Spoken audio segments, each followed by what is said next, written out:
जैसा कि हम सभी जानते हैं कि आजकल विज्ञान बहुत तरक्की करता जा रहा है।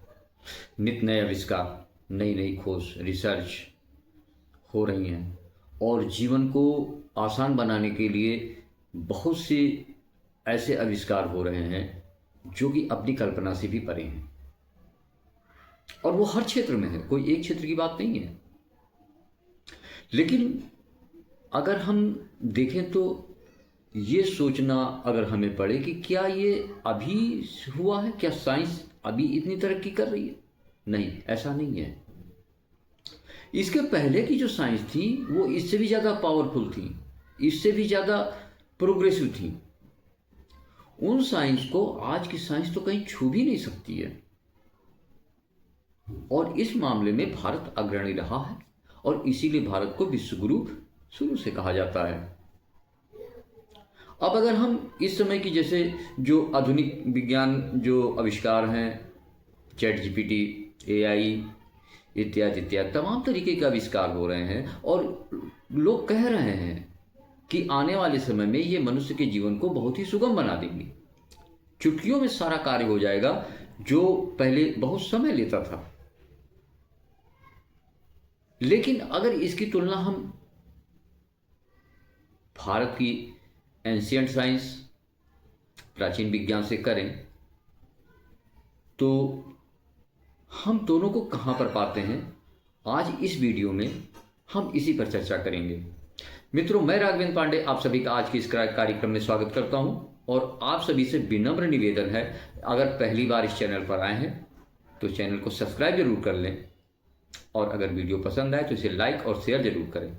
माना कि आज की साइंस जो है मनुष्य के कार्यों को सुगम बना रही है, उसके आविष्कार ऐसे होते हैं कि जो मनुष्य को सुख देने वाले हों, उनकी समय की बचत करने वाले हों।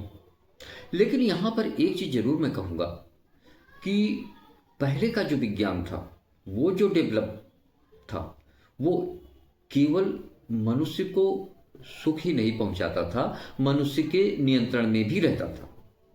जबकि आज के वैज्ञानिक बार बार चेता रहे हैं, बार बार वार्निंग दे रहे हैं कि जो आविष्कार अब हो रहे हैं ये अगर मनुष्य के हाथ से निकल गए, इन्होंने स्वतः कंट्रोल अपने हाथ में ले लिया, तो शायद मानवता का विनाश भी संभव है। लेकिन पहले की साइंस में जो कुछ डेवलपमेंट था वो ऐसा नहीं था। यहां पर एक बात मैं कहना चाहूंगा कि अगर हम अपने उन साइंस को अपने जीवन में समावेश करें तो ना कि इन साइंस पर नियंत्रण भी प्राप्त कर सकते हैं, मॉडर्न साइंस पर, बल्कि इसके आगे भी हम जा सकते हैं, इसके आगे भी तरक्की कर सकते हैं। ये श्रृंखला मैंने एक चालू की है अपने भारत के एंशिएंट साइंस पर, जो कि यहाँ की प्राचीन विज्ञान थे और मनुष्य के जीवन को सभी प्रकार से सुखमय बनाते थे। उनकी सत्यता आज भी है, बस ये है कि उनको परखने की क्षमता चाहिए, उनको गेन करने की कैपेसिटी चाहिए।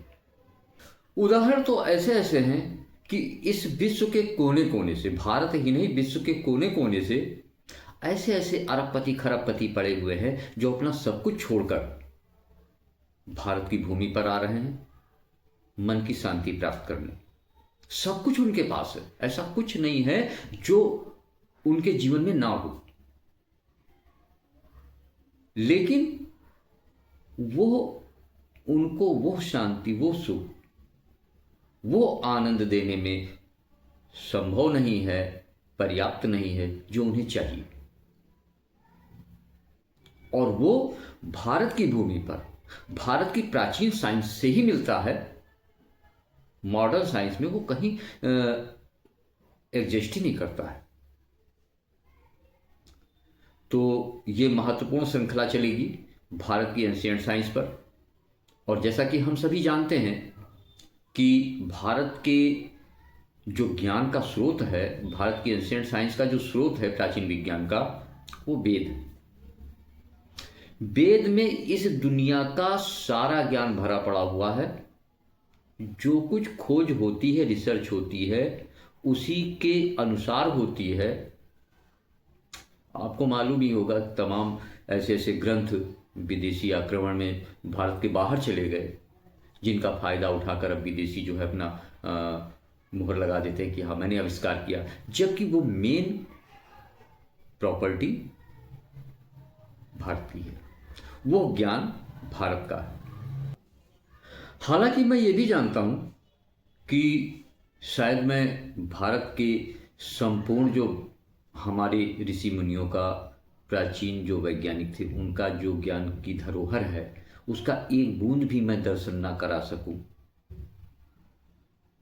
इन तमाम एपिसोड में जो आगे मैं श्रृंखलाबद्ध लाऊंगा। लेकिन इतना तो आश्वस्त करता हूं आपको, यह हमारा वादा है कि अगर आपने इन सभी पूरी वीडियो को देखा और इनको थोड़ा सा भी अपने जीवन में उतारने की कोशिश की, उन चीजों को, आपके बराबर कोई नहीं होगा, यह हमारा वादा है। मिलते हैं फिर अगले ज्ञानवर्धक वीडियो में, तब तक के लिए जय हिंद।